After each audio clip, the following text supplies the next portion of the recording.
E aconteceu que, como os homens começaram a multiplicar-se sobre a face da terra, lhes nasceram filhas.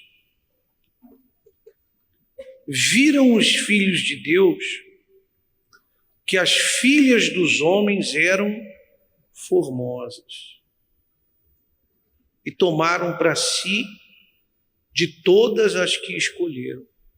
Veja, as pessoas, alguns estudiosos acham que esses homens, que esses filhos de Deus eram anjos. Não eram anjos.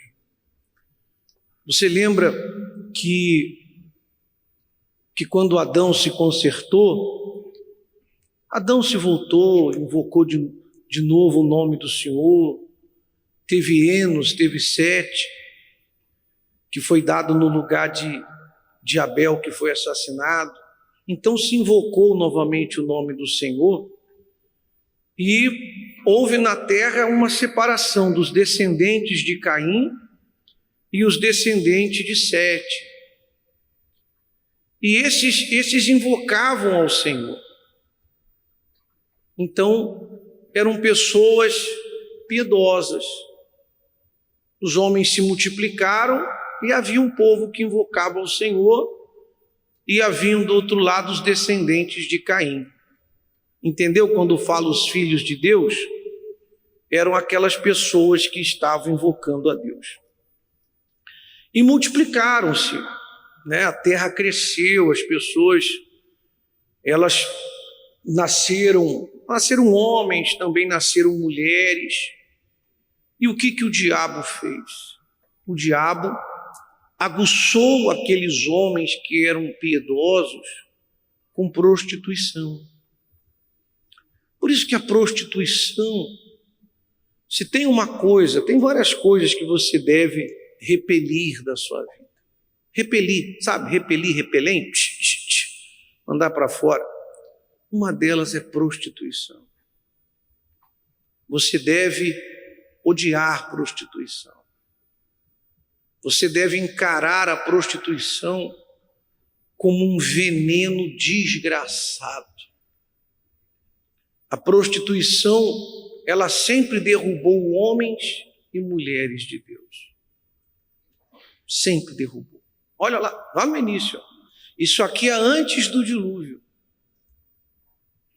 Olha só por que houve dilúvio. Você vai entender bem direitinho como isso ofende a Deus.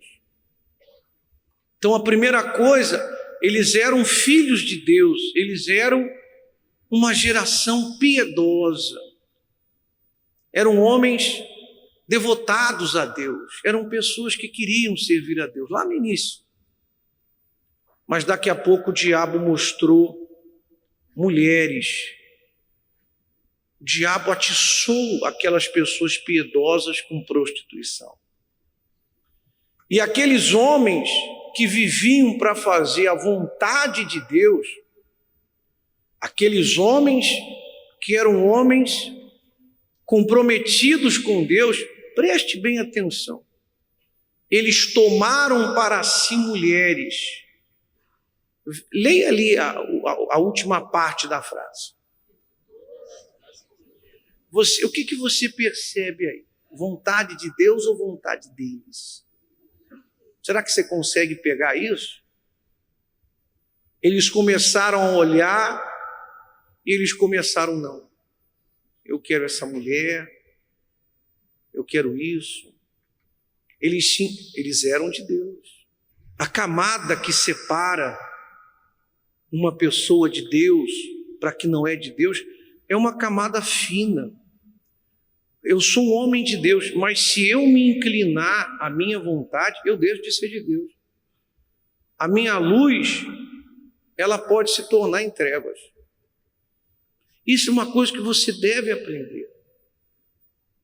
Que você, não é difícil passar de luz para as trevas. Você está vendo. Presta um versículo só. Eram filhos de Deus. Olharam, quer dizer, os olhos, janela da alma, né? Porque você olha, dependendo, você olha. Eu posso olhar e posso tirar os olhos.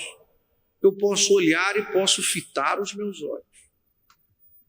E eu posso fitar os meus olhos. E eu posso quebrar a minha aliança com Deus. Deixaram de ser de Deus aí. Você vê como é que é interessante isso? Eles deixaram de ser de Deus ali. Olharam, se agradaram, eu quero, e foram se entregando à prostituição. Coloca o próximo versículo aí. Então disse o Senhor: não brigará, não contenderá, não discutirá o meu espírito para sempre com o homem, porque ele também é carne. Porém, os seus dias serão 120 anos. Ele está falando o seguinte: eu não vou ficar, discutindo. Não. Já vou fazer o seguinte: eu já vou torar, eu já vou diminuir. É uma maneira de me irritar menos. Eu já vou cortar a idade de vida deles. Você vê que já começa ali o prejuízo. Coloca para mim o versículo 4. Havia naqueles dias gigantes na terra. Também depois, quando os filhos de Deus entraram, as filhas dos homens, e delas geraram filhos. E estes eram o quê? Valentes. Valentes no sentido de briguentos, tá? Não é sentido de homem valoroso, não. Valentes é homens confrontadores, homens violentos. Estes eram os valentes que houve na antiguidade. O que mais que diz ali? Olha como é que o diabo trabalha, desde o início. O diabo trabalha com o sexo oposto, para desviar você da vontade de Deus. O diabo trabalha com a tua vontade, atiçando você a fazer o que você quer, e depois ele te dá uma certa fama. Você pode ver que os demônios, eles pegam as pessoas nisso. Hoje, então, as pessoas, elas querem isso.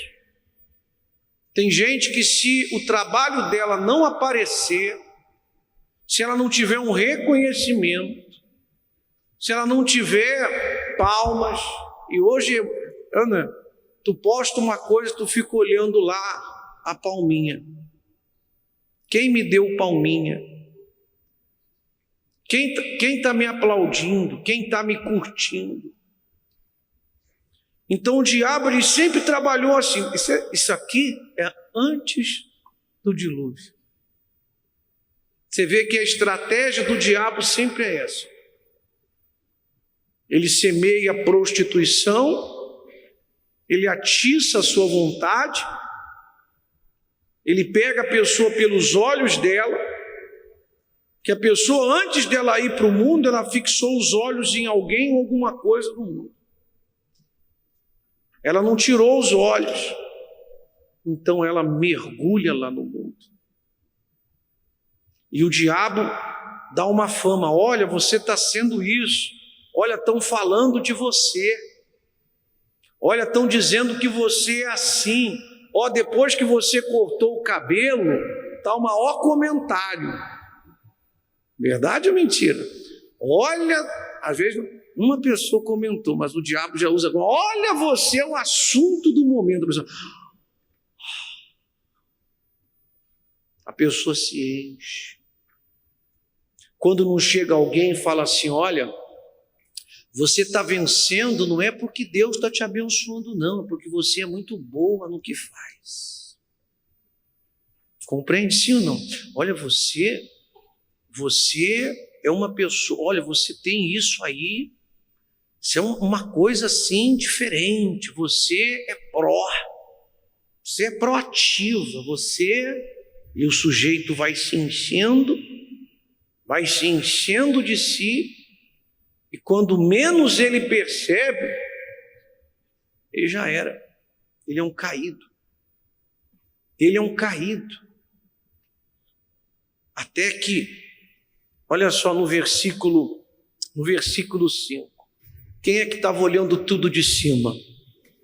E viu o Senhor que a maldade do homem foi diminuindo. Vem cá. Se você fosse olhar para dentro de você, o que tem se multiplicado aí? Coisas boas ou ruins? Não precisa falar não, você tem que pensar. Puxa, eu queria tanto que você olhasse para dentro de você e você conseguisse olhar o teu coração. Porque coisas, elas se multiplicam em nós. Coisas boas, pensamentos bons. Você não tem ideia, por exemplo, essa mensagem Deus me deu hoje. Eu nunca preguei isso aqui em 34 anos. Mas quando você se inclina, Deus fala com quem quer ouvir. Com quem Deus fala? Deus fala com quem quer ouvir. Deus não perde tempo com quem não quer nada. Por isso que muitos estão descendo ao inferno, cheios de infortúnios, porque eles não querem ouvir. Eles pegam o dia deles, de 6 da manhã a 11 da noite, eles enchem de coisas, só não cabe Deus. E às vezes viram dia e noite e não cabe em Deus. Ele viu que a maldade no homem se multiplicou sobre a terra, se multiplicara sobre a terra, e que algumas imaginações dos pensamentos de seu coração, às vezes, era má. Você entendeu por que veio o dilúvio? Não entendeu, não? Entendeu porque, meu caro, ninguém queria nada. Os que eram da luz passaram para as trevas. Mas Jesus falou assim, vai ser como nos dias de Noé. Será que eu vou encontrar fé na terra? Preste atenção, meu amigo. Você não pode fazer muita coisa pelos outros, a gente pode orar, a gente pode jejuar, a gente pode evangelizar, pode chamar para a igreja. Mas, minha amiga, isso está numa multiplicação. Isso aqui é no início, antes do dilúvio. Jesus está voltando. O que está se multiplicando aí dentro de você? Você deve olhar, porque uma das duas coisas se multiplicam em nós a cada dia. Ou eu pego a minha vida e eu coloco ela no altar como um sacrifício para Deus. O que é uma vida de sacrifício, pastor?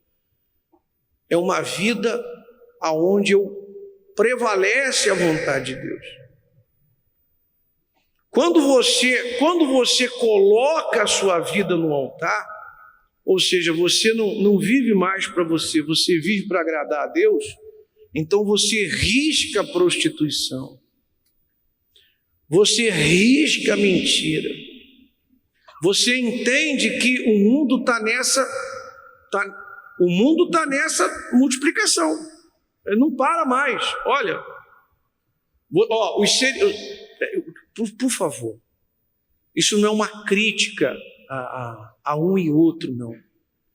Mas eu vou falar para você, o mundo vai ficar cada vez mais pintado, que hoje as pessoas estão pintadas, sim ou não? Por favor, que as pessoas, o pastor olhou para minha maquiagem, viu que está um pouquinho, por favor, não é isso que eu estou falando. Por favor, maquiagem minha esposa usa também. Eu estou falando que já está uma loucura e vai piorar. As pessoas vão se encher, vão ficar pior. As pessoas, elas vão ficar mais extravagantes. As pessoas, elas vão fazer isso. O vazio vai aumentar, porque multiplicou o pecado, multiplicou o afastamento de Deus, multiplicou o desrespeito, multiplicou a irreverência para com Deus. O vazio aumenta. As pessoas vão viver tudo. É assim que vai ser. Eu falava no rádio hoje que há 34 anos eu vejo a mesma coisa. Eu vejo gente se acertando com Deus e recebendo vida. Eu vejo gente se consertando e recebendo o Espírito Santo, voltando à calma. Eu vejo pessoas voltando à consciência e se consertando e se aprumando. E, sabe, jogando para fora suas bugigangas, jogando para fora seus exageros, jogando para fora. Eu vejo pessoas se consertando e jogando para fora uma vida errada, suas extravagâncias. Eu vejo isso e Deus abençoando. Eu vejo pessoas se entregando e sendo honradas e bem cuidadas. E por outro lado, eu vejo pessoas se afastando e se quebrando e se arrebentando. E eu fico me perguntando por que pessoas veem isso como eu vejo e elas insistem em viver afastadas, mesmo diante de tantas provas, que isso aqui não tem como acabar bem. Eu estava lendo hoje toda a história do dilúvio. Meu Deus, que desastre! Mas Deus acabou com tudo, com todos, separou casais de animais e separou um homem. E a família de um homem, qual o nome dele? A Bíblia diz Noé. Esse homem, por causa desse homem, Deus falou, sabe de uma coisa? Vamos recomeçar. Amém? Fala assim, por causa de um homem, um caráter, o que Deus fez? Vamos recomeçar isso. Quando Deus tirou esse homem da arca, olha que homem é esse, que bacana, no segundo mês, aos 27, 1 ano e 10 dias, que ele ficou dentro da arca. Mesmo a terra seca, ele não saiu dentro da arca. Ele olhou, viu a terra seca, fala assim, ele só fazia o que Deus mandava. Ele olhou, viu tudo sequinho, falou, vou ficar aqui, porque o Deus que me fechou aqui deve falar a hora que eu vou sair. Você vê que bacana. Aí Deus disse lá no 16, sai da arca, tu com a tua mulher, teus filhos, a mulher de teus filhos. Aí mandou tirar os animais e tal, não sei o quê. Aí ele saiu da arca, Deus continuou falando, Deus não falou mais nada. Aí no versículo 20, o que diz aí? Edificou Noé um altar ao Senhor e tomou de todo o animal e de toda a ave e ofereceu holocausto sobre o altar. E o Senhor sentiu o quê? O suave cheiro. E o Senhor disse em seu coração, não tornarei mais a amaldiçoar a terra por causa do homem, porque a imaginação do coração do homem é má desde criança. Nem tornarei mais a ferir todo vivente, como fiz, por causa de um homem. Quem mandou lhe oferecer aquela oferta? Quem mandou? Ninguém. Você sabe que a gente pode fazer coisas quando alguém manda. Ok, a obediência tem seu valor. Mas quando você se oferece a Deus, quando ninguém pediu, quando ninguém falou, quando você chega e fala assim, sabe de uma coisa, meu Deus? Eu a partir de hoje quero ser a mulher que te agrada. Eu a partir de hoje quero ser o homem que te agrada. O que Deus faz com você? O que você passa a ser para Deus? Um sacrifício vivo. Amém? Quando ele fez aquilo dele para Deus, o que Deus fez?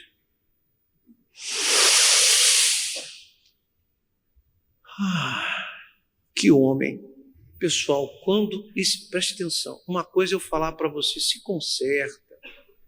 Amém, você se conserta. Outra coisa é você E o Espírito Santo fala assim: oh, meu Deus, eu preciso parar com isso. Eu preciso mudar. Eu cheguei à conclusão que a maldade em mim está se multiplicando, que eu estou me entregando ao que eu não devo. Oh, meu Deus, eu e o Senhor aqui, não tem nada com o pastor, não tem nada com a igreja, eu e o Senhor. Eu quero me entregar. Então Deus, Ele aspira você, Ele toma você. É nesse momento que Deus dá o Espírito Santo. Quando você quer ser para Ele essa oferta cheirosa. Quando nós somos o que Deus quer, é assim. Isso é uma coisa que você tem que trazer para você. Quando você é essa pessoa para Deus, então você é o bom perfume de Deus. Você agrada a Deus. Para quem não quer nada com Deus, você é cheiro de morte. Mas para quem quer Deus, você é cheiro de vida. E para Deus, você tem aquela fragrância agradável. Mas eu falo, não, eu quero que você seja assim. Uma coisa é você ser assim porque eu estou falando. Outra coisa é o Espírito Santo tocar em você aí. Poxa, meu Deus, eu quero ser esse homem. Porque a reunião vai acabar. Daqui a pouco a reunião acaba. Verdade ou mentira? É para a tua casa, amanhã é para o teu trabalho. Quem você quer ser para Deus? Mostrei o exemplo de Noé, mas olha o exemplo do Senhor Jesus. Efésios 5. E andai em amor, como também Cristo nos amou. E se entregou a si mesmo por nós. Como é que ele se entregou por nós? Em oferta e sacrifício a Deus. Em cheiro, está vendo? Ele fez a vontade dele? Ele fez a vontade de quem? Ele fez a vontade de Deus. Então ele foi para Deus o bom perfume. Quando você é agradado, você é uma pessoa. Você sabe disso.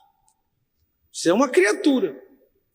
Não, todo mundo é assim. Mesmo quem tem o Espírito Santo. Eu tenho o Espírito Santo. Amém, graças a Deus. Mas agradado você age de uma forma. Desagradado você já não é a mesma coisa. É fato. Quando nós somos o que Deus quer, ou seja, nós o honramos, nós o santificamos diante desse mundo. Por exemplo, está todo mundo fazendo coisa errada ali. Não é porque você quer se mostrar, não, é porque você tem a sua aliança com Deus. Aí você fala, não vou fazer isso não. Naquele momento as pessoas têm nojo de você.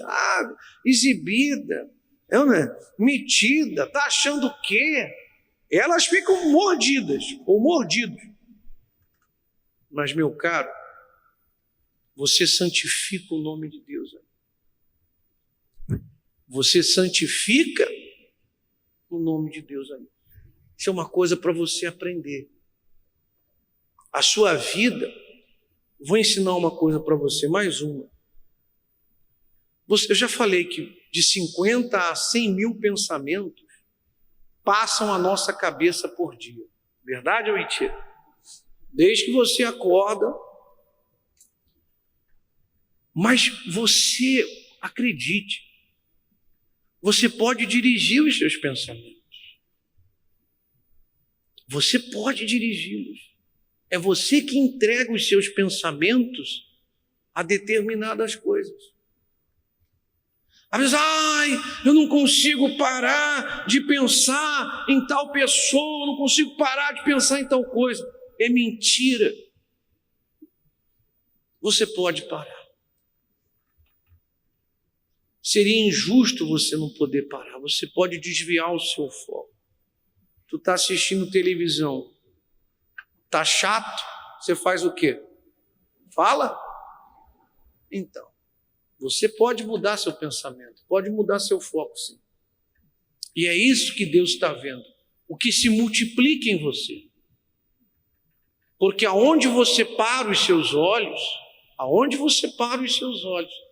ao que você se entrega, aquilo se fortalece em você.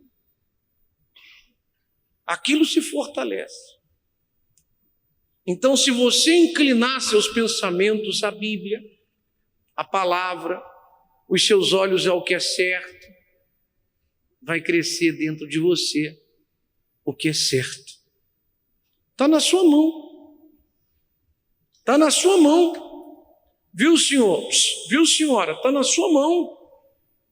Não fica, desculpe, não fica culpando os outros, não. Está na sua mão. Você sabe disso. Você sabe que você pode se inclinar ao que você quiser. Você pode se dar ao que você quiser. Você sabe disso. Como você pode se inclinar a Deus. Você pode. É só uma decisão. Se você decidir, eu quero crescer com Deus, então o seu perfume irá crescer. É igual a nossa gordura. Sim ou não? O que é a nossa gordura? É aquela sobressaliência, é aquilo que o corpo... Não, é verdade, isso é só para a gente aprender, né? A gordura é aquilo que está mais na gente, que o corpo não precisa. Já pegou o que precisa, mas ele... Aí, porque está a mais, a gente botou a mais, então ele segura. Não é verdade? A nossa gordura é isso aí. A nossa gordura é isso aí. É um armazenamento do a mais. Ai, pastor, Você entendeu o que é a nossa gordura? Sim ou não? Então fala assim, nossa gordura é o a mais. Por exemplo, essa gordura tem que ter na nossa vida espiritual. Esse a mais. Porque às vezes na vida espiritual está no limite. Tem gente que está pertinho de abandonar a fé. Ela não tem nenhum depósito a mais. Se você vê no sacrifício de Abel, a Bíblia diz que o Senhor se agradou do sacrifício dele e da gordura dele. Por quê? Porque a gordura é aquela coisa a mais, que vem a mais. Eu não posso viver no limite da minha vida espiritual. Eu não posso, eu preciso estar com uma reserva. Isso é muito bacana, você está tão bem que você, na hora da dificuldade, você permanece em pé e as pessoas até dizem, meu Deus, mas tu está passando por isso? Estou. Mas você tem reservas espirituais. Você é aquecido no frio intenso. Você tem aquela reserva. A tua vida com Deus está tão firme, está agradando a Deus, está subindo como um sacrifício suave. Só Deus para falar isso com você, para você sair desse limite. Tem gente que ela é assim, ela virou domingueira na igreja, ela só vem domingo, ela vive fazendo besteira, raridade ela escolher certo, sempre no limite. E são essas pessoas que daqui a pouco já não estão aqui no nosso meio. É igual casamento, né? Está no limite. Olha, mais uma. Tem gente que está assim com Deus, não tem nenhuma gordura, não tem nenhuma sobressaliência, não tem nada. Ela está no limite mesmo, está entregue à carne, está fazendo à vontade. Tudo que é carne está demais. Está assistindo televisão demais, videogame demais, está saindo demais, está conversando no celular demais, está no zap demais. só não está na presença de Deus demais. É só no limite. Mas hoje nós estamos aprendendo a gente ter esse algo a mais, essa gordura a mais. E sermos essa oferta a Deus em cheiro suave. Sempre que você estiver para decidir entre o certo e o errado, você lembre disso. Se eu escolher certo, eu vou ser a boa fragrância para o meu Senhor. Eu vou santificar o seu nome. Se eu escolher errado, eu serei a vergonha do seu nome. A vergonha do seu nome. Imagine, por exemplo, você me ouve pregar 2 anos e pouco. Aí daqui a pouco eu vou lá e faço uma vergonha. Você, poxa, é como um perfume ruim. Poxa. Ah, não, aí é brincadeira. Verdade ou mentira? Sim ou não? Ah, não, o bispo vinha perto de nós e falava, caramba. Você, poxa, então eu envergonhei. Eu não santifiquei o nome dele. Mas enquanto eu estiver agradando a ele, eu santifico o nome dele para você. Eu mostro para você o caminho. Santificado seja o nome do meu Senhor Jesus na minha vida. Então eu mostro para você como você deve santificar. Então no meu erro eu envergonho, eu cheiro mal. E na minha vida reta eu passo a boa fragrância. Mas é você que decide se você quer ser essa oferta agradável ou se você quer ser um desagradável. Isso é uma coisa pessoal, uma coisa personificada. É você que vai decidir. Se você decidir em se estragar, aí o que a gente pode fazer? Você tem que valorizar a sua salvação. Eu não posso fazer isso por você. Não posso escolher ser o bom perfume por você. Isso é uma coisa que Deus deixa na mão de cada um.